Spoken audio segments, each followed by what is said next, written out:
If you clicked on this video thinking I was going to play a lovely mandolin ballad, you were unfortunately mistaken. I'm a low-level bard, so I'm talking like hot cross buns. That's about it.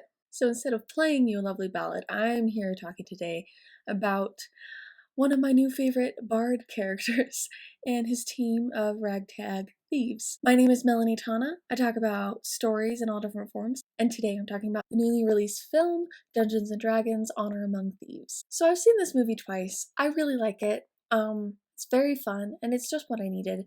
Before I get into what I learned from this film and what worked about it, I just want to talk about some things I loved. So without going into any spoilers, there will be no spoilers for this video because I want you guys to watch the movie and I want you guys to be motivated to watch the movie. Just some things I liked. I thought the balance of characters was handled really well. They have individual stories. Each quest was so much fun. As a very basic D&D participator myself, I was very entertained by it that way. I thought the relationships were really sweet and different and funny. I thought the movie itself was funny. It didn't go too much into that Marvel humor that I disliked despite it being worked on by Marvel creators.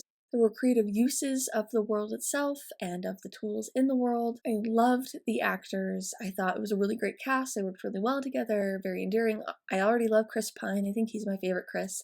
But given the fun, nerdy things he's been in, I think this gives him more points toward that. I thought the music was actually pretty decent.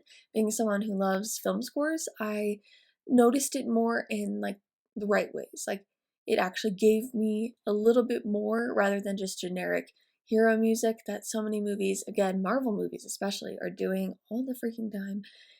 And I thought that a lot of the character design was really fun, and I'll get more into that, but yeah, this movie is cool. I liked the story, I loved the characters, and I actually liked many of the jokes, which surprised me. So what made this movie work as a story and as something that could get a lot of attention from us nerds? Number one, I would say that it captures a pretty strong theme from the game of D&D itself, and that is, to get where you're going, you have to fail a lot.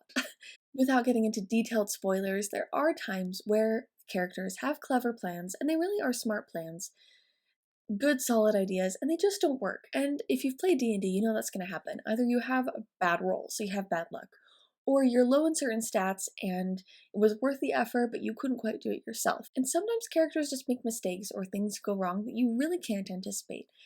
And whether you've played D&D or you've just lived life, I find that really relatable. I thought it had a really good back and forth.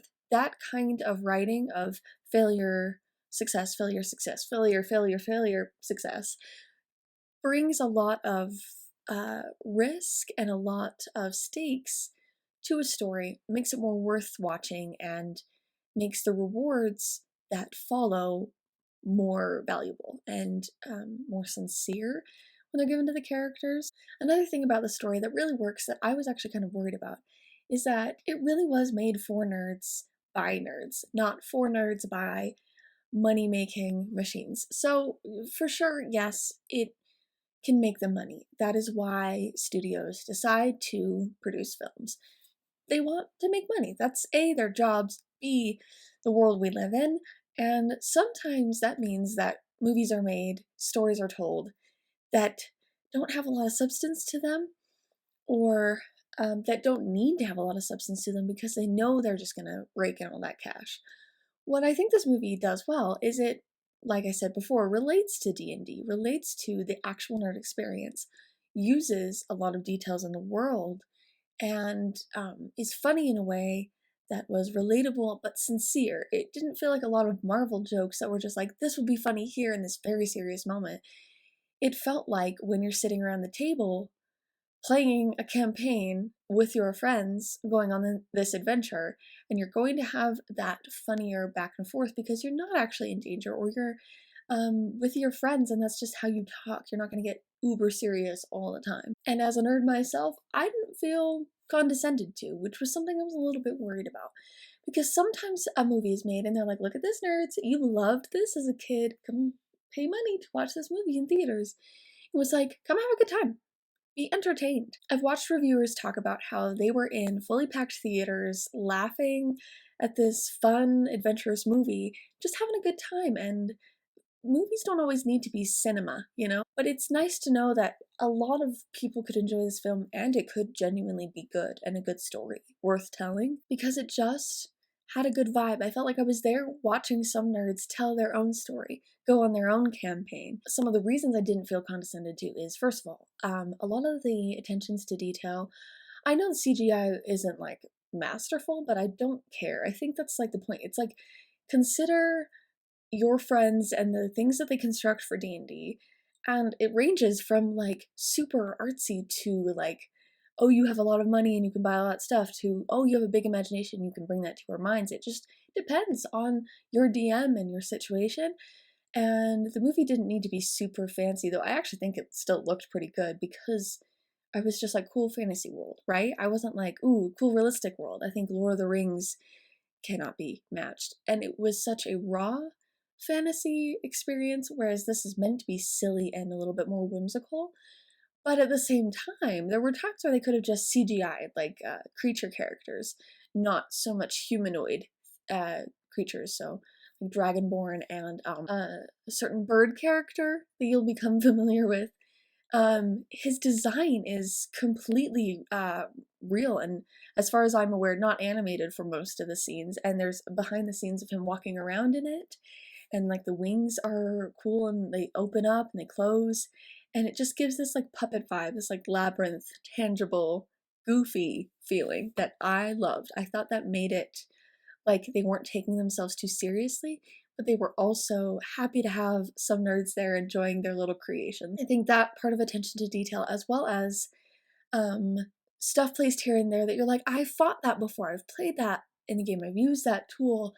That's really cool use of that tool. So they really showed you, like, we know what this game is, we know how it works. And I think going on beyond the details of the items and the worlds and the character design, but like the character structure and stats was obvious in a really palatable way, where some characters are obviously low on intelligence and others have good charisma but are kind of clumsy.